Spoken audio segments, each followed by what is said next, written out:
Vedendo gli altri ragazzi che pubblicavano le proprie foto e perché hanno fatto il vaccino, volevo far vedere anch'io il perché ho voluto fare il vaccino. 13 anni, sguardo dolcissimo da Cerbiata, così giovane e così consapevole. Vittoria sa di cosa parla perché il Covid lo ha conosciuto. Lei, la mamma, il papà, la sorella, la nonna che in ospedale ha visto morire i suoi compagni di stanza.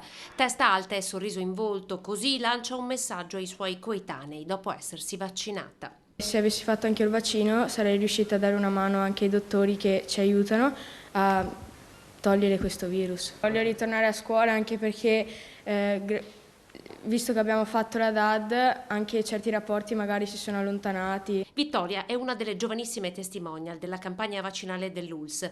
Lei, come gli altri, è divenuta suo malgrado in pochi giorni oggetto dell'odio social, ormai fuori da ogni limite, che dilaga sul web ad ogni nuova testimonianza pro vaccino. Quelli che non fanno il vaccino sono i primi a dire che sono stanchi di stare a casa. Martina, la mamma di Vittoria, ha chiuso per quasi un mese la sua attività, una macelleria, a causa del virus preso a Natale.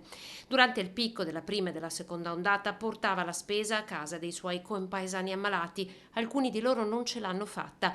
Fiera che la figlia porti con il suo volto la testimonianza anche della loro lotta a fianco di medici ed infermieri. Quello che hanno fatto nel periodo del Covid, perché hanno messo anche a repentaglio la loro vita per curarci, per curare tutti, e proprio per il rispetto loro è giusto cercare di dare un aiuto.